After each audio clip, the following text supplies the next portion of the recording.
Hello students, गुटनिरपेक्ष आंदोलन की चर्चा में अपनी चर्चा को आगे बढ़ाते हुए आज हम ये देख रहे हैं कि गुटनिरपेक्ष आंदोलन का सदस्य बनने के लिए किस प्रकार की सदस्यता की जो शर्तें थी वो निर्धारित की गई। तो हम ये देखते हैं कि सबसे पहले 1961 में काहिरा में जो एक सम्मेलन हुआ और इसमें डिसाइड किया गया कि गुटनिरपेक्ष आंदोलन का तो सदस्य बनने के लिए 5 मेज़रमेंट्स या 5 मानदंड स्थापित किए गए थे। इन मानदंडों के अनुसार ये किया गया था कि कोई भी वो देश जिन्होंने स्वाधीनता की नीति का अनुसरण किया है वो इसके सदस्य बन सकते हैं और ये ज़रूरी नहीं है कि वो स्वतंत्र हो गए हैं। यदि वे स्वतंत्रता प्राप्ति के अपने उसमें भी चल रहे हैं और उनका रवैया जो है इसके बारे में वो स्वाधीनता के पक्ष में है या वो स्वतंत्रता के लिए संघर्ष कर रहे हैं तो वे इसके मेंबर बन सकते हैं। दूसरी बात ये थी कि ये जो राष्ट्र है ये राष्ट्रीय स्वतंत्रता के लिए या जो भी आंदोलन कर रहे हैं उसको भी समर्थन गुटनिरपेक्ष जो एक मंडल बना था और सदस्यता प्रदान करने वाला उन्होंने भी इसके लिए समर्थन अपना प्रदान किया। तीसरी बात ये निर्धारित की गई कि जो भी सदस्य इसमें बनना चाहेंगे वो किसी भी सैनिक गठबंधनों में से संबंधित नहीं होने चाहिए। सबसे इम्पोर्टेंट बात यह है कि कोई भी देश जो अगर इसका सदस्य बनना चाहता है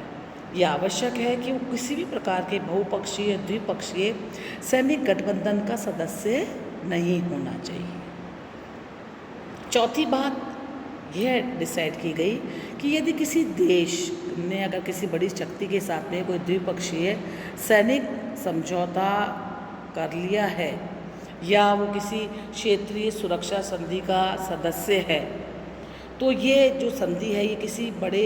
ये समझौता संधि है किसी बड़ी शक्तियों के संदर्भ में नहीं होनी चाहिए। क्योंकि अगर इस तरह से हम ये देखें कि ये ना मिस्र है, इराक है, सीरिया है, ये जो राष्ट्र हैं ये किसी भी समय अपने सैनिक सहायता के सिलसिले में सोवियत संघ से अमेरिका के साथ इन्होंने कभी समझौते किए हों। इधर अगर हम देखें कि साइप्रस है, यूथोपिया है, लीबिया है, मोरक्को, इन्होंने अगर किसी भी समय पश्चिमी राष्ट्रों को अपने यहाँ पे सैनिक अड्डे बनाने की अनुमति अगर दी है तो इन राष्ट्रों को आप गुटनिरपेक्षता की सदस्यता प्रदान नहीं कर सकते थे। तो हम ये देखते हैं कि इसकी सदस्यता की शर्तों को लेकर के इस समय कोई हमेशा एक असमंजस की स्थिति बनी रही और कभी भी हर शिखर सम्मेलन जितने भी इसमें कौन से नए सदस्य बनेंगे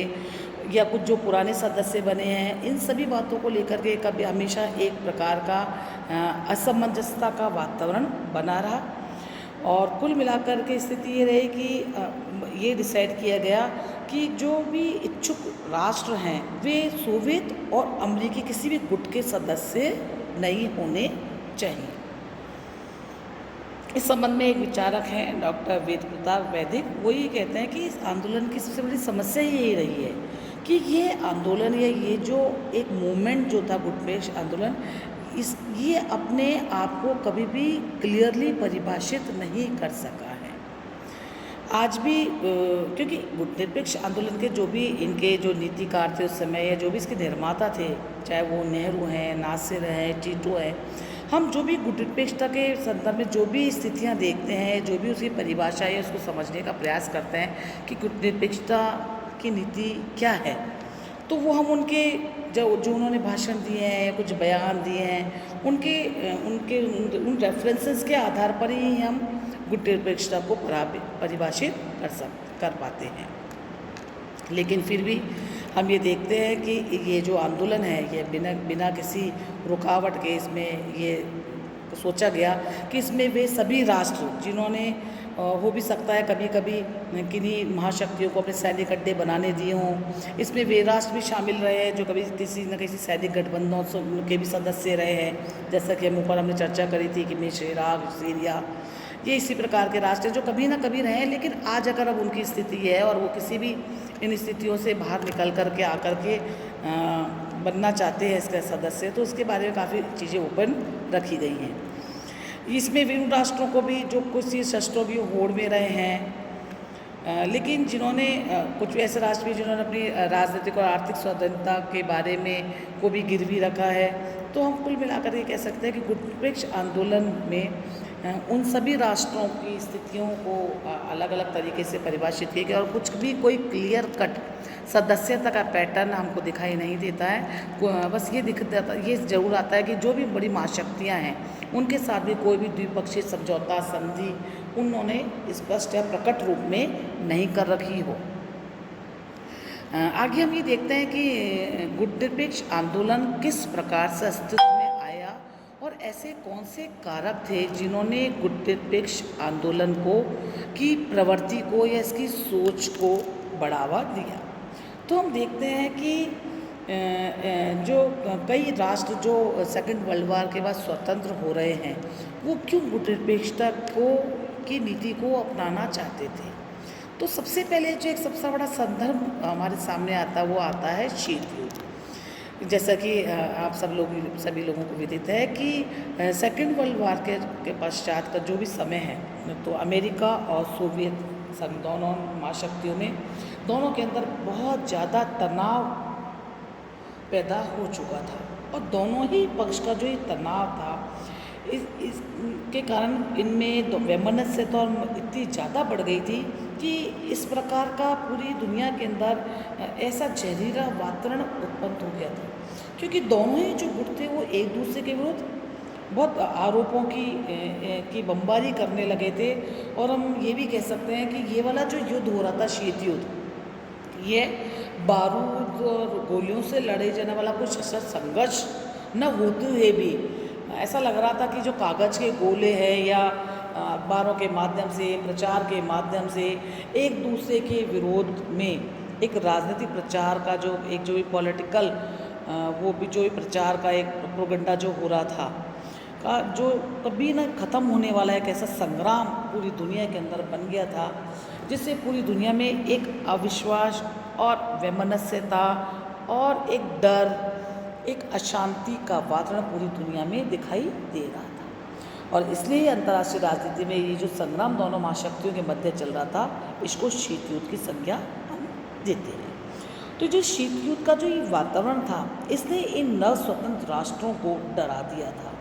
या उनको सोचने पे मजबूर कर दिया था कि वे किसी भी गुट से न जुड़े, क्योंकि किसी भी एक भी गुट के साथ जुड़ने का मतलब दूसरे जो गुट है उससे वैमनस्यता या शत्रुता हो लेना था। तो ये जो नव स्वतंत्र राष्ट्र ये इस समय किसी भी गुट का समर्थन न करते हुए पृथक रहने का निर्णय करना चाहते थे। तो पहला कारक जो हमको दिखाई देता कि शीत युद्ध ही एक ऐसा कारण है या शीत युद्ध से दूर रहने की जो नव स्वतंत्र राष्ट्रों की जो नीतियाँ थी, इसने ही जो ये नीति है या ये जो भी गुट है इसको गुट निरपेक्षता के नाम से जाना जाता है। दूसरी बात कि मनोवैज्ञानिक व्यवस्था कि ये जो भी राष्ट्र स्वतंत्र हो रहे थे ये इनकी एक अपनी आइडेंटिटी थी, या हम ये कह सकते हैं कि भावनात्मक रूप से मनोवैज्ञानिक रूप से इन पर ये दबाव था कि अब ये किसी भी प्रकार से अपने आप को किसी भी शक्तियों के प्रभुत्व या प्रभाव में नहीं चाहते थे। ये अपने आप में इनके अंदर इस तरह की एक फीलिंग आ गई थी कि अब हमको औपचारिक रूप से ही नहीं, अभी तो वास्तविक अर्थों में किसी भी शक्ति के प्रभाव में नहीं रहना है। क्योंकि इनके अंदर ये मन आने लगा था, क्योंकि इनकी स्थिति अब ऐसी हो गई थी कि व्यक्तिगत और सामूहिक स्तर पर एक अपनी खुद की एक आइडेंटिटी स्थापित करना चाह रहे थे, और ये आइडेंटिटी इनको आज तक नहीं प्राप्त हुई थी, क्योंकि ये जो भी नवोदित राष्ट्र है ये कोई ना कोई औपनिवेशिक शक्ति के प्रभाव में रहे थे। तो अब इनको ये ऐसा समय आया था या फिर ऐसा इस समय माहौल मिला था कि ये अपने आप को साइकोलॉजिकली किसी भी के भी अंडर अपने आप को या अपनी आइडेंटिटी को विलोपित नहीं करना चाह रहे थे, बल्कि अपनी आइडेंटिटी को बनाए रखते हुए अपने स्वतंत्रता की भावना को बनाए रखने के लिए ये किसी भी गुट में न जुड़ते हुए गुट निरपेक्ष आंदोलन का सदस्य बनना चाह रहे थे। तीसरी बात कि ये जो भी सदस्य राष्ट्र थे वे किसी भी सैनिक गुटों से जुड़ना नहीं चाह रहे थे। क्योंकि हम देखते हैं कि सन 1945 के पश्चात विश्व में हम देख रहे हैं 2 गुट स्थापित हो चुके हैं और यही वह समय है जब ये 2 गुटों के अंदर आपसी खींचतान चल रही है कि जो भी राष्ट्र है उनको अपनी अपनी तरफ ले लें। तो इसी समय एशिया और अफ्रीका के में नवजागरण का दौर पूर्णता पर पहुंच चुका है अपने और अनेक राष्ट्र स्वतंत्र हो रहे हैं और या स्वतंत्र होने के चरणों में चल रहे हैं। और ये जो सभी राष्ट्र हैं ये बहुत शोषित हैं, गरीब हैं, अविकसित हैं, गरीबी, अशिक्षा, सभी तरह की स्वास्थ्य सेवाओं का अभाव है। और ये सभी राष्ट्र चाहते थे कि इन्हें खड़े होने के लिए, संभलने के लिए कोई समय चाहिए, क्योंकि ये जानते हैं कि इस समय किसी भी गुट की राजनीति में मिल जाने पर ये कोई ऐसे चक्रव्यूह में ऐसे फंस जाएंगे जहाँ ये अभी नए नवोदित रूप से परिपक्व हुई हैं और इनकी अपनी जो समस्या है उनको सुलझाने का उनको पूर्ण समय भी नहीं मिल रहा है, नहीं अवसर है। तो ये किसी भी जगह दब करके या किसी चक्रव्यूह में या किसी भी सैनिक संधि या समझौते गुट में जो इनकी अनिच्छा थी अपने आप को शामिल न करने की कि हमको नहीं शामिल होना है, तो ये भी एक बहुत बड़ा कारण था। इसलिए इनको गुट निरपेक्ष आंदोलन जो था इस समय जो था वो बहुत ज़्यादा प्रभावित कर रहा था। एक कारण और है गुट निरपेक्ष आंदोलन के आगे बढ़ने का कि इस समय इनके अंदर एक आइडियोलॉजिकल जो नवोदित राष्ट्र इनके अंदर एक आइडियोलॉजिकल इनकी जो आइडेंटिटी थी, मतलब इनकी जो भी एक पहचान थी उसको ये बनाए रखना चाहते थे। क्योंकि ये जो राष्ट्र स्वतंत्र हो रहे थे तो ये लोग राजनीतिक रूप से, आर्थिक रूप से, सांस्कृतिक रूप से और इनकी सामाजिक जो संस्थाएं थी इनकी एक अपना एक पृथक आइडेंटिटी या पृथक स्वरूप था और ये नहीं चाह रहे थे कि कोई भी राष्ट्र या कोई भी बड़ा जो समूह है उनके साथ जुड़ कर के ये मात्र एक छाया राष्ट्र बन के रह जाए। जैसे इंडोनेशिया के राष्ट्रपति सुकर्नो उस समय भी ने भी ये कहा था कि हम कोई छाया राष्ट्र नहीं है, नहीं हम कोई पाठ्य पुस्तक जो होती है उसके विचारक है। हाँ, और भारत के लाल बहादुर शास्त्री प्रधानमंत्री ने भी उस समय कहा है कि हमारा स्वर किसी और के स्वर की प्रतिध्वनि नहीं है और हमारी जो आवाज़ है ये हमारी अपनी असली आवाज़ है और ये उनकी आवाज़ है जिनका हम प्रतिनिधित्व करते हैं या जिनकी ओर से हम बोलते हैं। तो इस समय जो ये नवोदित राष्ट्र हैं इनके अंदर एक ये भावना बलवती हो रही थी कि बड़े राष्ट्रों के स्वरूप में इनका जो अपना राष्ट्रीय स्वरूप है या इनकी जो आइडियोलॉजिकल आइडेंटिटी है वो लुप्त हो जाएगी और ये अपनी किसी भी पहचान जो इनकी सामाजिक, आर्थिक, राजनीतिक, सांस्कृतिक या सामाजिक आइडेंटिटी है उसको वो बचाए रखना चाह रहे थे, उसको अक्षुण्ण करना चाह रहे थे। हाँ, इसके साथ ही साथ ये भी हम देखते हैं कि ये जो भी नवोदित राष्ट्र है ये पश्चिम देशों के एक सबसे बड़ी बात तो यह है कि उनके लंबे समय से उनके आधिपत्य में रहे थे, उनके साथ रहने के आदी हो चुके थे। उनके जो मूल्य हैं, उनके जो विश्वास हैं, उनकी जो विचारधारा है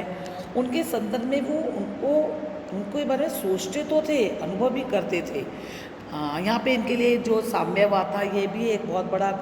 समझ में उनको नहीं आ रहा था कि ये जो मार्क्सवादी सिद्धांत है उन्हें दिखाई तो आकर्षक दे रहे हैं, लेकिन वो ये भी जानते थे कि जो साम्यवादी विचारधारा है ये उनकी जो जीवन पद्धति है या उनका जो दृष्टिकोण है उससे मेल नहीं खा रहा था। तो ये जो असमंजसता थी या जो इस समय अपने आप की आइडेंटिटी को जो अक्षुण्ण बनाए रखने का जो इनका नवोदित राष्ट्रों का जो प्रयास था इसने भी गुट निरपेक्ष आंदोलन को प्रमुखता प्रदान करी। नेक्स्ट बात कि ये जो नवोदित राष्ट्र हैं थे एशिया और अफ्रीका के, ये लोग एक स्वतंत्र शक्ति के रूप में चाह रहे थे कि उनकी जो विदेश नीति वो किसी से भी और से प्रभावित ना हो, जहाँ ये अपनी विदेश नीति में किसी के उपनिवेश ना रहे, अपनी विदेश नीति को स्वतंत्र रूप से ये लोग अपने आप को उसको डायरेक्शंस दे पाएँ या अपनी विदेश नीति को अपने हिसाब से क्रियान्वित कर पाएँ। और एक बहुत जो इम्पोर्टेंट कारण इस समय हमको गुट निरपेक्ष आंदोलन के और इन राष्ट्रों का जो रुझान हमको जो दिखाई दे उसका एक बहुत बड़ा कारण आर्थिक कारक भी है, क्योंकि ये जो भी राष्ट्र स्वतंत्र हो रहे थे बहुत ज़्यादा आर्थिक दृष्टि से पिछड़े हुए थे और इनकी स्थिति आज भी शोचनीय है कुछ राष्ट्रों की। तो इसमें स्पेशली अफ्रीका और लैटिन अमेरिका के जो राष्ट्र हैं उनकी स्थिति ये आज भी विकास के क्रम में ही है, और इनका जो रहन सहन का स्तर था वो भी बहुत नीचा था। और इनकी विदेश नीति का जो एक प्रमुख ध्येय था वो यही था कि किसी भी तरह अपने आर्थिक विकास को त्वरित तरीके से बढ़ाए। लेकिन स्थिति यह है कि न तो इनके पास पूंजी है, न कोई टेक्नोलॉजी है, और इसलिए ये आवश्यक है ये अपनी इस प्रकार की वैदेशिक नीति बना रहे थे, इस प्रकार की विदेश नीति का अवलंबन करना चाह रहे थे, ये उसको अर्थव्यवस्था से जोड़ना चाह रहे थे कि जिस भी राष्ट्र से बिना किसी शर्त के अगर इनको कोई सहायता मिल रही थी तो वो उसके साथ में जुड़ना चाह रहे थे। तो ऐसे समय में इस स्थिति में गुटनिरपेक्ष आंदोलन को सबसे अच्छा मार्ग लगा, क्योंकि यहाँ पे किसी भी सबके साथ इन गुटनिरपेक्ष आंदोलन के साथ जुड़ते हैं तो सभी राष्ट्रों के आपस में, क्योंकि एक दूसरे के सहयोग के बिना